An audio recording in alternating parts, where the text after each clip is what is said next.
कलयुग के अंत में क्या होगा। मनुष्य की औसत आयु 20 वर्ष ही रह जाएगी। 5 वर्ष की उम्र में स्त्री गर्भवती हो जाया करेगी। 16 वर्ष में लोग वृद्ध हो जाएंगे और 20 वर्ष में मृत्यु को प्राप्त हो जाएंगे।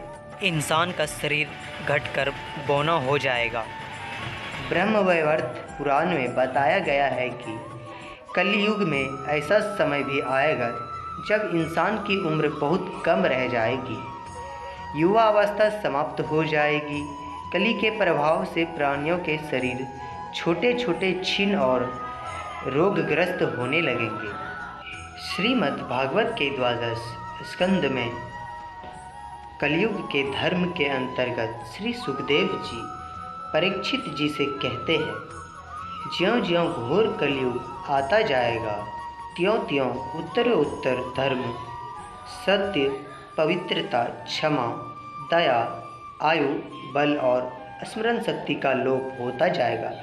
अर्थात लोगों की आयु भी कम होती जाएगी। जब कलिकाल बढ़ता चला जाएगा, कलयुग के अंत में जिस समय कलिक अवतार अवतरित होंगे, उस समय मनुष्य की परम आयु केवल 20 या 30 वर्ष होगी। जिस समय कलिक अवतार आएंगे, चारों वर्णों के लोग क्षुद्र बौने के समान हो जाएंगे। गायें भी बकरियों की तरह छोटी छोटी और कम दूध देने वाली हो जाएगी। क्या खाएगा मनुष्य? कलयुग के अंत में संसार की ऐसी दशा होगी कि अन्न नहीं उगेगा। लोग मछली मांस ही खाएंगे और भेड़ व बकरियों का दूध पिएंगे। गाय तो दिखना भी बंद हो जाएगी। यदि होगी भी तो वह बकरी के समान होगी। एक समय ऐसा आएगा जब जमीन से अन्न उपजाना बंद हो जाएगा। पेड़ों पर फल नहीं लगेंगे। धीरे धीरे ये सारी चीज़ें विलुप्त हो जाएगी। गाय दूध देना बंद कर देगी। कैसा मनुष्यों का स्वभाव। स्त्रियां कठोर स्वभाव वाली हो, कड़वा बोलने वाली होगी। वे पति के आज्ञा नहीं मानेगी। जिसके पास धन होगा उसी के पास स्त्रियां रहेगी। मनुष्यों का स्वभाव गधों जैसा दुस्सह, केवल गृहस्थी का भार ढोने वाला रह जाएगा। लोग विषयी हो जाएंगे। धर्म कर्म का लोप हो जाएगा।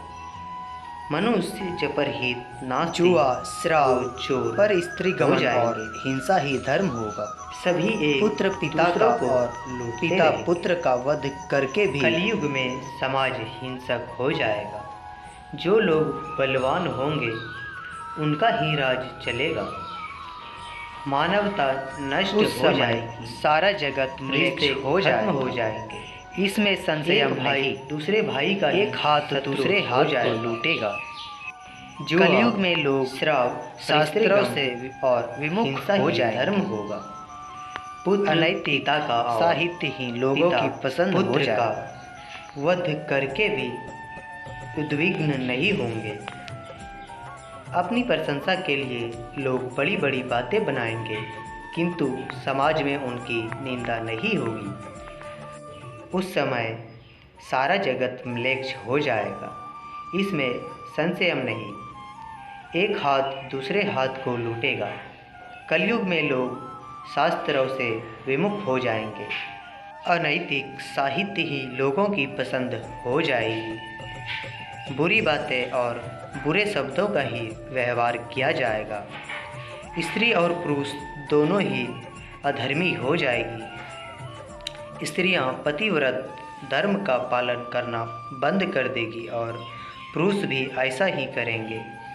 स्त्री और पुरुष से संबंधित सभी वैदिक नियम विलुप्त हो जाएंगे। बहुत काल कलयुग के अंत में के बाद कलयुग में अंतिम समय में बहुत मोटी धारा में कलयुग लगातार वर्षा होगी अंतर्गत, जिससे चारों ओर पानी हो जाएगा। ज्यों-ज्यों समस्त पृथ्वी पर जाएगा, जल हो जाएगा और उत्तरोत्तर प्राणियों का अंत हो जाएगा। पवित्रता, क्षमा, दया, आयु, बल और स्मरण शक्ति का लोप होता जाएगा, अर्थात लोगों की आयु भी कम होती जाएगी। जब कलिकाल बढ़ता चला जाएगा, महाप्रलय बहुत काल का सूखा रहने के बाद कलयुग में अंतिम समय में बहुत मोटी धारा से लगातार वर्षा होगी, जिससे चारों ओर पानी ही पानी हो जाएगी। समस्त पृथ्वी पर जल हो जाएगा और प्राणियों का अंत हो जाएगा। इसके बाद एक साथ 12 सूर्य उदय होंगे और उनके तेज से पृथ्वी सूख जाएगी। कलयुग के अंत में भयंकर तूफान और भूकंप ही चला करेंगे। लोग मकानों में नहीं रहेंगे, लोग गड्ढे खोद कर रहेंगे। धरती का 3 हाथ अंश अर्थात लगभग 4.5 फुट नीचे तक धरती का उपजाऊ अंश नष्ट हो जाएगा। भूकंप आया करेंगे।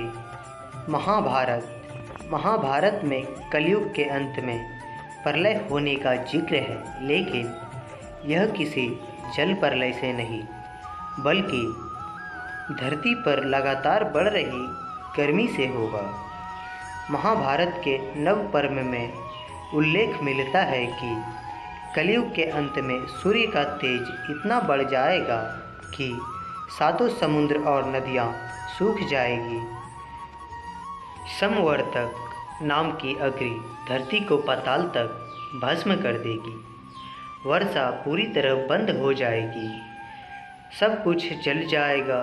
इसके बाद फिर 12 वर्षों तक लगातार बारिश होगी, जिससे सारी धरती जलमग्न हो जाएगी। जल में फिर से जीव उत्पत्ति की शुरुआत होगी। तो दोस्तों, अगर यह कहानी आपको पसंद आती है तो वीडियो को लाइक करके एक प्यारा सा कमेंट ज़रूर करें और इस वीडियो को ज़्यादा से ज़्यादा शेयर करके हमारे YouTube चैनल को सब्सक्राइब ज़रूर करें। धन्यवाद।